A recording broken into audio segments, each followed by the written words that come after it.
السلام علیکم، کیسے ہیں آپ سب لوگ؟ امید ہے کہ آپ سب لوگ خیریت سے ہوں گے۔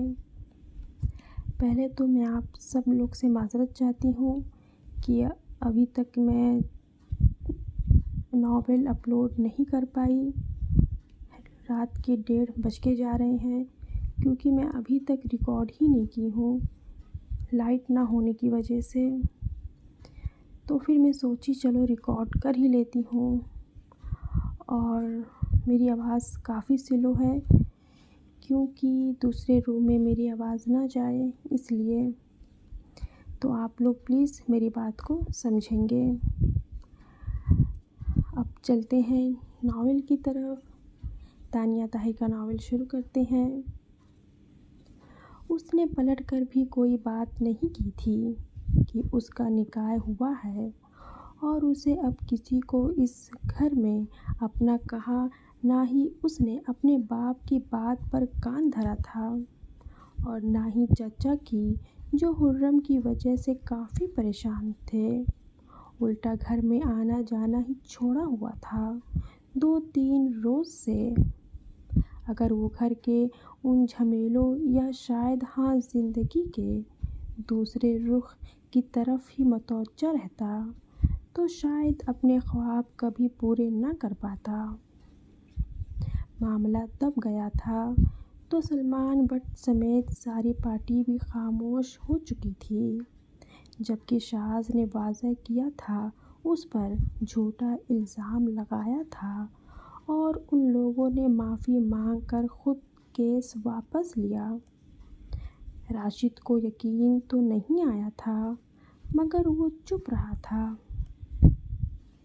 سلمان بٹ کی نظروں میں شاز کی قدر دن بدن بڑھتی جا رہی تھی، مگر دن بدن اس کی صحت کو کیا ہو رہا تھا یہ سمجھ نہیں پا رہا تھا۔ وہ ہر گزرتے دن کے ساتھ چلنے پھرنے کی صلاحیت بھی ختم ہوتی جا رہی تھی۔ وہ اپنا کام کر کے سلمان کی طبیعت پوچھنے کے لیے جانے لگا کہ راشد سامنے آ گیا۔ شاز نے سوالیہ نظروں سے اسے دیکھا۔ کہاں جا رہے ہو؟ وہ پوچھنے لگا۔ سر کی طرف، سر کی طبیعت پوچھنے، اس نے کہا اور بات سے گزرنے لگا۔ کوئی ضرورت نہیں ہے، بھائی جان کو آرام کی ضرورت ہے، تم گھر جا سکتے ہو۔ ویسے بھی تم تب تک ہی اس پارٹی میں جب تک بھائی جان زندہ ہیں، بافرض انہیں کچھ ہو جاتا ہے، سب سے پہلے اس پارٹی سے تم باہر ہوگے، راشد نے کہا اور مسکراتا اس کے پریشان چہرے کو دیکھتا وہاں سے چلا گیا۔ شاز کافی محنت کر رہا تھا، جہاں سلمان بٹ نے کہا وہاں وہ گیا، وہاں کے لوگوں کو پارٹی پر قائل کیا، جلسے کیے، جلوس کی تیاریاں کی، وہ تو سب کچھ کر رہا تھا، مگر اس کے خلاف بھی بہت لوگ ہو چکے تھے۔ پارٹی میں اس سب سے بڑا مخالف نظر آ رہا تھا جو اس کی ترقی میں حائل تھا، یعنی وہ وقت آ پہنچا تھا جس کا وہ منتظر تھا۔ کچھ اپنے جھمیلوں کی وجہ سے بھی وہ سلمان سے مل نہیں سکا تھا۔ سلمان کی رپورٹس آل ٹائم اس کے بیگ میں ہوتی تھی۔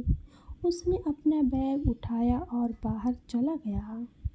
راشد جانتا تھا وہ اب نہیں جائے گا، ایسے قریب لڑکے ڈس ہارٹ جلدی ہوتے ہیں، مگر وہ جانتا تھا کہ اب شاز کی زندگی میں کیا تبدیلیاں آنے والی ہیں۔ شاز وہ پیپرز لے کر سلمان بٹ کے گھر کے باہر پہنچا۔ وہاں پر سب اسے پہچانتے تھے، تبھی وہ بنا ہچکچاہٹ کے اندر چلا گیا اور اس کے ملازم خاص سے کہا کہ بتا دے سلمان کو شاز آیا ہے، مگر ملازم ہی اسے عجیب ناگواری سے دیکھنے لگا تو شاز کو دھچکا سا لگا، گویا سلمان بٹ کے خلاف تو پوری فوج جمع تھی۔ اس نے گہرا سانس بھرا اور ملازم کے چہرے کو زبردستی مسکرا کر پوچھا، دراصل میں کچھ پیسے ادھار لینے آیا ہوں۔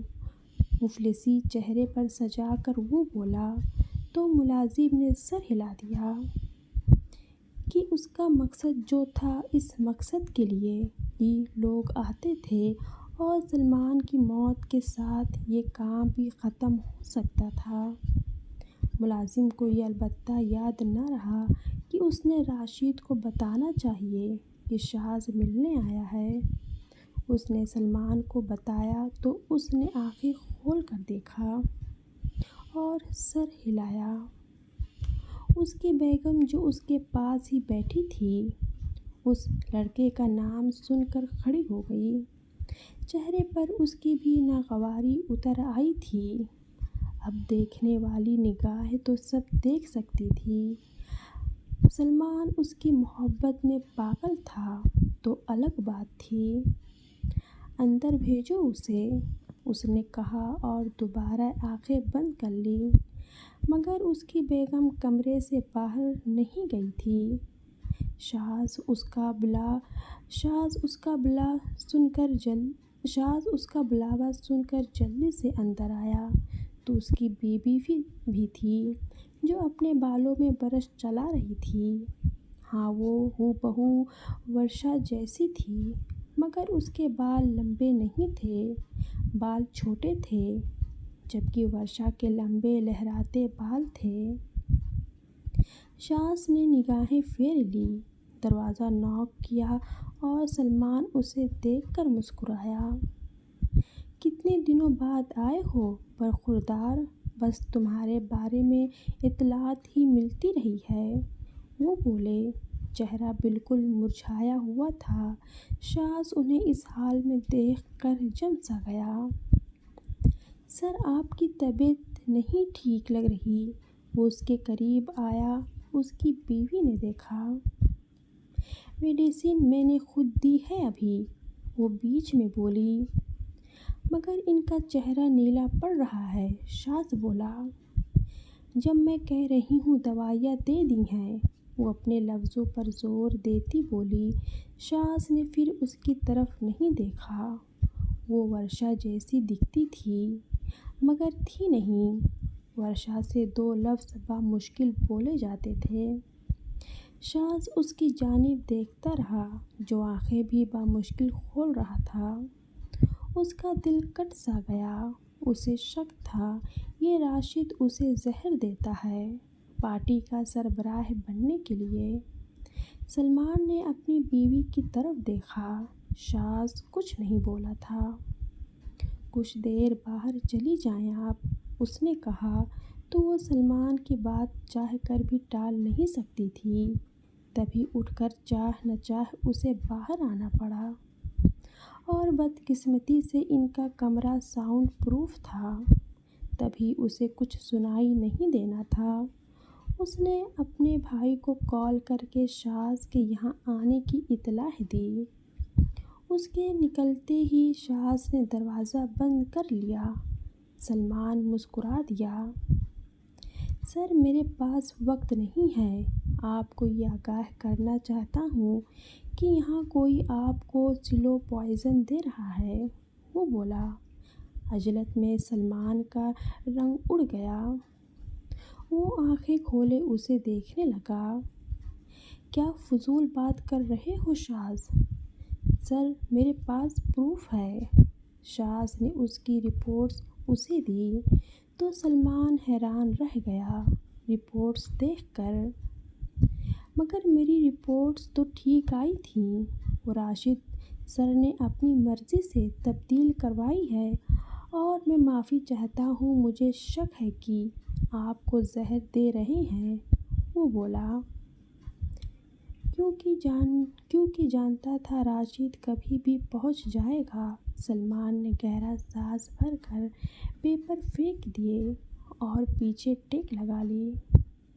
تو یہ وجہ تھی اس کی بیماری کی، اس کے بستر پر پڑنے کی۔ وہ کچھ دیر چھت کو گھورتا رہا۔ سر، آپ فکر مت کریں، میں آپ کا بہترین علاج کرواؤں گا، شاذ بولا۔ سلمان مسکرا دیا۔ یہ جو لڑکی ابھی تم نے دیکھی ہے نا، اپنے حسین ہاتھوں سے زہر یہی پلاتی رہی ہے ہمیں۔ راشد نے تو بس گائیڈ کیا ہے، اس کے محبت بھرے ہاتھ زہر دیتے رہے ہیں۔ اب علاج کی ضرورت نہیں، بے وفائی لاپرواہ زہر جو پینے کے لیے ہے۔ وہ مسکرا دیا۔ سر آپ کوئی بات کر رہے ہیں؟ سر آپ کیا بات کر رہے ہیں؟ آپ کی زندگی ہے تو یہ پارٹی کامیاب ہے، ورنہ وہ شخص سب تباہ کر دے گا۔ شاذ اسے سمجھانا چاہتا تھا، جبکہ سلمان سر جھکائے بیٹھا تھا۔ آج سلمان میں اسے اپنا بڑا بھائی نظر آ رہا تھا اور شاذ کی طرف دیکھنے لائق تھی۔ تم جانتے ہو، جس شخص سے ہم بے پناہ محبت کریں، جس کے عشق میں سانسیں لیں، جب وہ دھوکہ دے تو لگتا ہے دنیا بے رنگین ہے۔ شاذ بالکل بے رنگین۔ سلمان کی بے بس آنکھوں کو دیکھ کر وہ بہت دور نکل گیا تھا۔ شاذ کی آنکھیں سرخ ہو گئیں۔ تمہیں کسی نے بہت خوب کہا تھا، محبت کبھی مت کرنا، پھر ظلم یہ کہ اعتبار محبت پر کبھی مت کرنا۔ وہ اس کا شانہ تھپ تھپا کر بولے۔ شاذ نے اس کا ہاتھ تھام لیا۔ آپ اٹھیں، میں آپ کو لے چلتا ہوں۔ ہاں تمہیں نکال دے گا وہ راشد کا بول رہے تھے۔ مجھے انسانی جانوں کی زیادہ پرواہ ہے سر، ہر چیز سے، اس نے کہا تو سلمان نے سر ہلایا۔ آرام سے بیٹھو، گھبراؤ مت، جتنے دن لکھے ہیں جی لوں گا، ورنہ اگلی سانس لینے کی بھی ہمت چھوڑی کہاں ہے تم نے، اس نے کہا۔ اور شاذ کچھ کہنا چاہتا تھا کہ اس نے روک دیا اور بیٹھنے کو کہا تو شاذ بیٹھ گیا، اور تبھی راشد اندر آیا۔ تمہیں روکا تھا بھائی جان کے پاس مت آنا، وہ غصہ ہوا۔ راشد، سلمان نے اپنی آواز کو ہر ممکن طریقے سے مضبوط کرتے کہا۔ جی بھائی جان۔ وہ اس کے پاس آیا۔ پارٹی کے ایک ایک بندے کو رات دعوت میں بلا لو۔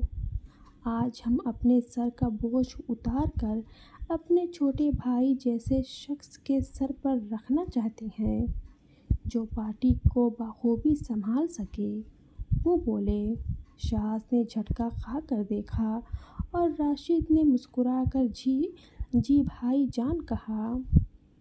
یعنی اس کا مقصد تو پورا ہو رہا تھا۔ وہ کافی خوش دکھائی دے رہا تھا۔ شاذ نے خائف نظروں سے اس کی طرف دیکھا، جبکہ سلمان مسکرا دیا تھا اس کی جانب دیکھ کر۔ سلمان نے شاذ پر زیادہ توجہ دینے کے بجائے آنکھیں بند کر لیں، جبکہ شاذ کو اس کے اندر اپنا بھائی دکھائی دے رہا تھا، جس نے خود سے موت کو گلے لگایا تھا۔ محبت کے آگے انسان ہار کیسے سکتا ہے؟ اتنا ہار جائے کہ اپنی زندگی سے کوئی انسیت نہ رہے۔ اگر راشد اس پارٹی کا سربراہ بنا تو میں یہ پارٹی آج ابھی اسی وقت چھوڑتا ہوں۔ وہ جذباتی ہوا۔ برخوردار رات دعوت میں آنا، باقی باتیں بعد میں ہوں گی، وہ آنکھیں بند کیے ہوئے ہی بولا، اور شاذ غصے سے بھڑکتا ہوا باہر نکل گیا۔ اس کے باہر نگاہ ان دونوں بہن بھائیوں پر گئی۔ وہ تب ہی اٹھا۔ راشد نے اس کی جانب دیکھا اور مسکراتا ہوا اس کے نزدیک آیا۔ تو لڑکے، تم یہاں سے واپسی کا سفر باندھ لو، کیونکہ میں تو تمہیں قطعی نہیں رکھنے والا۔ آج رات آخری رات ہوگی، وہ بولا اور مسکرا کر پیچھے ہٹ گیا۔ شاذ غصے کی شدت نہ دباتے ہوئے جلدی سے وہاں سے نکل گیا۔ کہ کبھی غصے اور جذبات میں وہ کچھ اور ہی نہ کر دے۔ اس نے بمشکل تمام ہی رات تک کا وقت کاٹا تھا۔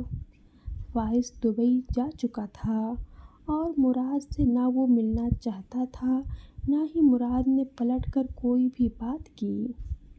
تبھی وہ چائے کے ایک ڈھابے پر بیٹھا، سگریٹ سلگا رہا، یہاں تک کہ آنکھوں کے آگے سورج کی روشنی کو رات کی تاریکی میں بدلتے دیکھا تھا۔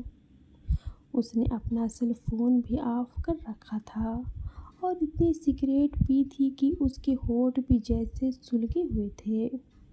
اس نے اپنی جلتی ہوئی آنکھوں کو 1 منٹ کے لیے بند کر کے سوچنا چاہا، تو اپنی سوچ کا اوزن ہی نہیں اٹھا سکا۔ بعض اوقات انسان بے بس ہو جاتا ہے، ہر چیز سے، ہر سوچ سے الجھنے لگتا ہے۔ نہ اسے کوئی راہ دکھتی ہے اور نہ ہی کوئی ہمدرد۔ خیر اسے ہمدرد کی ضرورت نہیں تھی، مگر اس کے اندر جلتی بھڑکتی آگ یوں نہیں رکنی تھی، نہ ہی ٹھنڈی ہوتی۔ محبت کے نام پر جو نفرت کا بیج اس کے اندر جنم لے رہا تھا، وہ اب اتنا طاقتور ہو چکا تھا کہ اسے کوئی نہیں گرا سکتا تھا۔ محبت کا نام سن کر بھی گھن محسوس ہوتی تھی کہ محبت انسان کو صرف موت کے قریب لے جاتی ہے۔ آج سلمان نے جو فیصلہ کیا وہ موت ہی تو تھی۔ راشد اس پارٹی کو تباہ و برباد کر دیتا۔ وہ چھوڑ دے گا اس پارٹی کو۔ اگر سلمان کا فیصلہ آج ایسا ہوا تو اسے لباس تبدیل کرنے کے لیے گھر جانا ضروری تھا۔ وہ وہاں سے گاڑی گھما کر گھر لوٹا تو گھر میں پہلے سے بھی زیادہ سناٹا تھا۔ اسے بھی پرواہ نہیں تھی۔ تبھی وہ سیدھا اپنے روم میں چلا گیا اور جب وہ روم سے نکلا تو ثنا پر نگاہ گئی۔ تم کیوں آئی ہو؟ وہ اس کے روم کے باہر کھڑی تھی۔ تبھی اس نے پوچھ لیا۔ اب تم میرے آنے جانے پر بھی سوال کرو گے؟ بھولو مت شاز کہ نکاح کتنی زبردستی سے کرایا گیا ہے تمہارا، اور ایک نہ ایک دن تمہیں میرا ہی ہونا ہے۔ ثنا نے اسے یاد دلایا۔ دیکھو ثنا، میری زندگی میں اتنے بکھیڑے ہیں کہ میں گھریلو بکھیڑوں میں نہیں پڑنا چاہتا، تو تمہارا جو دل کرتا ہے تم وہ کرو۔ فی الحال میرا راستہ چھوڑو، مجھے جانا ہے۔ وہ اس کے پاس سے گزرنے لگا۔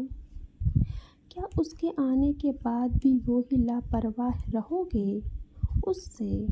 ثنا نے کسی احساس کے تحت پوچھا۔ شاز رک گیا۔ نہ ہی اس میں سونا چاندی لگا ہے اور نہ ہی کچھ بھی ایسا خاص کہ میں اس کی پرواہ کروں۔ اور چلو مان بھی لیتے ہیں کہ وہ ہیروں میں لدی میرے سامنے آ کھڑی ہو، پھر بھی آغا شاز کی نفرت کا سبب رہے گی۔ اس سے زیادہ بھی کچھ سننا چاہتی ہو؟ وہ بھڑکا تھا اس پر بھی۔ ثنا مسکرا دی۔ نہیں، اور کچھ نہیں سننا، وہ بولی تو شاز سر جھٹک کر باہر نکل گیا۔ بلا وجہ اس نے یہ موضوع چھیڑا تھا۔ جتنا وہ اس کہانی کو اگنور کر رہا تھا اتنا اس کے پیچھے پڑ چکی تھی یہ بات۔ وہ گاڑی میں بیٹھ کر سلمان کے گھر کی جانب چل دیا۔ اس نے بلیک 3 پیس سوٹ پہنا ہوا تھا جس کی قیمت زیادہ نہیں تھی، مگر وہ شاز پر خوب جچ رہا تھا، اور اتنا جچ رہا تھا کہ سوٹ کی قیمت اپنے آپ بڑھتی ہوئی لگ رہی تھی۔ وہ آدھے گھنٹے کی ڈرائیو کے بعد سلمان کے گھر پہنچا تو لان میں دعوت کا انتظام تھا۔ بہت سارے لوگ تھے ان کی پارٹی کے۔ سب نے ایک سے بڑھ کر ایک لباس پہنا تھا، اور سب سے ینگ مین جب پارٹی میں داخل ہوا اپنی لاپرواہی اور ذرا سرد سے انداز میں، تو وہاں کی نظروں کا مرکز بن گیا۔ خواتین سمیت مرد بھی اسے دیکھ رہے تھے۔ شاذ جن جن لوگوں کو جانتا تھا ان لوگوں سے ملنے لگا، اور جن کو نہیں جانتا تھا ان سے دوسرے لوگ اسے ملوانے لگے۔ رسمی سی گفتگو میں سب بات چیت کر رہے تھے۔ کافی ینگ ہو لڑکے تم، ایک سینئر بولا تو وہ بس سر ہلا گیا۔ جس عمر میں لڑکے اپنے باپ سے چوچلے اٹھاتے ہیں، وہ اپنے باپ کے لیے عزت، معیار اور رتبے کی جنگ کر رہا تھا۔ تھوڑی دیر بعد سلمان پارٹی میں داخل ہوا تو وہ خود چل کر نہیں آیا تھا۔ شاذ نے آنکھیں سختی سے بند کر لی۔ غصہ چڑھا تھا کہ وہ ڈاکٹر کے پاس کیوں نہیں گیا، اور ان حالات میں وہ کیوں ایکسپیکٹ کر رہا تھا۔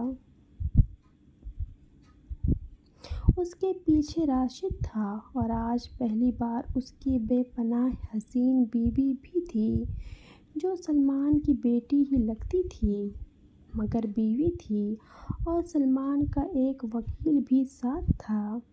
اکثر اس لڑکی کو دیکھ کر ورشا کا خیال آتا تھا، جسے اب اس نے سختی سے جھٹک دیا۔ سلمان سے سب خود جا کر ملنے لگے، مگر وہ نہیں گیا۔ اس نے ایک کوک کا کین لیا، ایک گھونٹ بھرا اور دوسری طرف منہ کر لیا۔ سگریٹ سلگایا، پھر پینے لگا۔